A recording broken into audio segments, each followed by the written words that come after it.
Hey, Ag Teacher Thoughts here, coming at you with another video. Well, it is a big day today. That's right, we are going to do something big. Now, it's a big day because we finally get to do a reveal that has taken 2 years. Yes, 2 years to get to this point.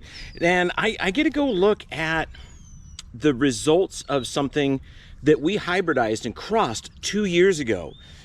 And hopefully I can show you flowers from the two parent parts, and then we can kind of see how they go. So, you know, let's go look at the plants that I used first, and then we'll do the reveal on the result and what we got. And we'll kind of talk about it. I got to admit, I peeked. I went and looked at it ahead of time, and then knew I needed to come back and shoot the video. But I've waited a long time, guys. And the cameras weren't ready to roll, and it was the first thing I did when I got out of bed this morning was come out and take a look at the plant and see if I got everything I hoped for, or if I just got disappointment. So let's go look at the first plant, which is what we used as one of our donor plants, and then we will go look at the other donor plant and then the resulting seed. So we're looking at flowers today. We're looking at hybridized flowers, specifically daylilies. So let's go look at the daylilies we used, and then we'll go look at the resulting offspring and kind of talk about why and how we got what we did. All right, let's go see if one of them's in bloom. Ah, excellent. Yep, we have the parent plant in bloom. So we're gonna take a look at that. So let me get set up. Let me get you set up. All right.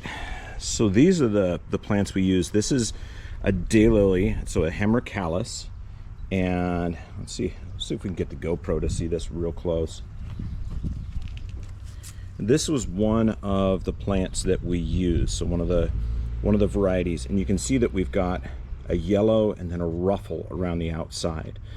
I wish I remembered what variety this is. I didn't write it down because I didn't remember. I didn't think to. Maybe I mentioned it in the video. There is a video actually showing this hybridization occurring. But this is a gorgeous ruffled hemerocallis. And you can see we even got a spooter. There's a little spider there. But this is a gorgeous daylily, and it is one of the ones that we used for our hybridization project. So we combined pollen and egg cells together, and I don't remember if I went from the dark to the light or the light to the dark, but we used a dark one with this. Now I wish I would have used the ruffly one over there, but we used this one. So this is one of our oh, I just broke it. Oh, they're only open for a day. So that's one of the parent plants. Okay, so we know this is one of the parents. Okay, let's go to the other one. There's the other daylily that we used. So this one has a slight ruffle around the outside, but it is a darker burgundy color. So we have a lemon yellow and a burgundy that we were using for our hybrids. So the goal was to cross these two and get something different. Okay, so lemon yellow throat, burgundy or maroon, kind of a rich, almost a dark blood color, but a really pretty flower. Let's get a close up. Oh yeah, the colors pop a little bit better on this GoPro. You can see that. But yeah, those are the two flowers we used. So we used this one.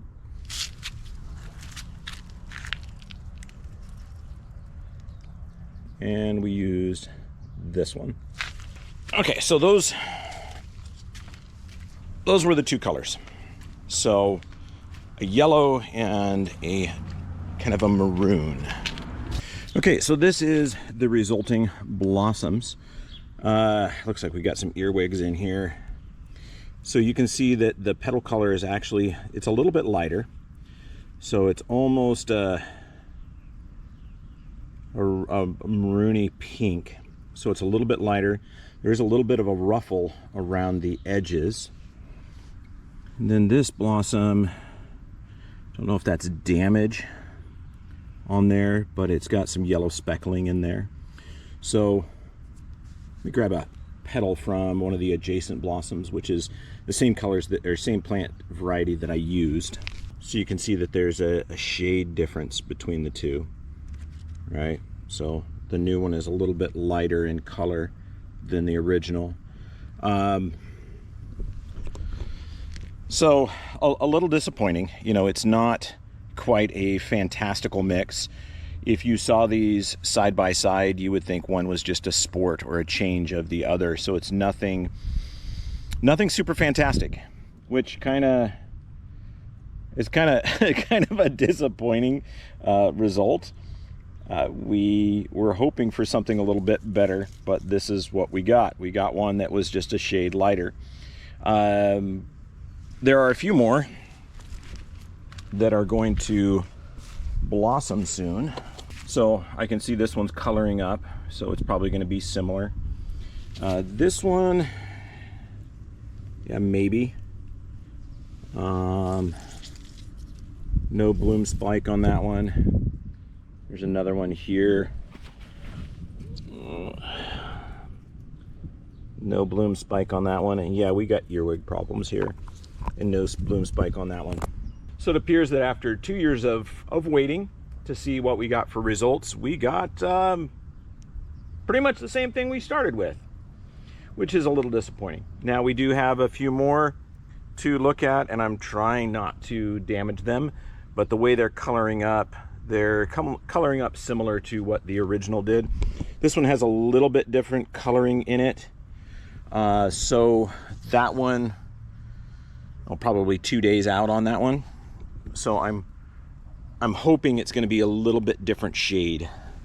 So this is a little bit different shade here than this one here. So you can see this is purpler on the tip, and this one is not. So this one might be something different.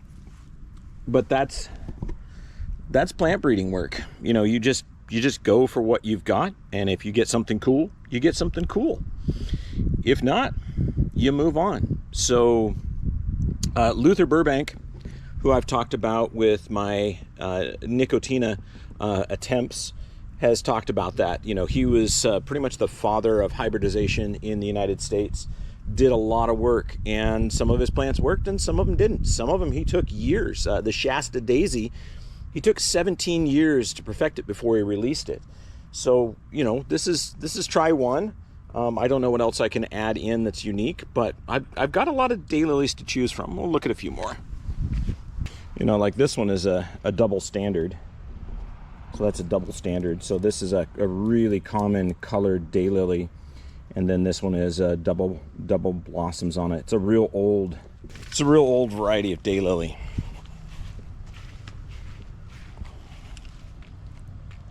I got a few more. I'm not going to go over to those now. We'll shoot more videos. We have time, but there's a lot of different options on it. But yeah, that's the results of 2 years work. So I hope you enjoyed. I hope you learned something, and I'll do more updates as we get them, especially with the new hybrids, and we'll see how they look. Anyway, as always, I hope you enjoyed. I hope you learned something. I hope you subscribe to our Patreon channel to help support us. And most of all, subscribe to our regular YouTube. Keep watching us. Anyway, hope you enjoyed. Ag Teacher Thoughts out. See ya.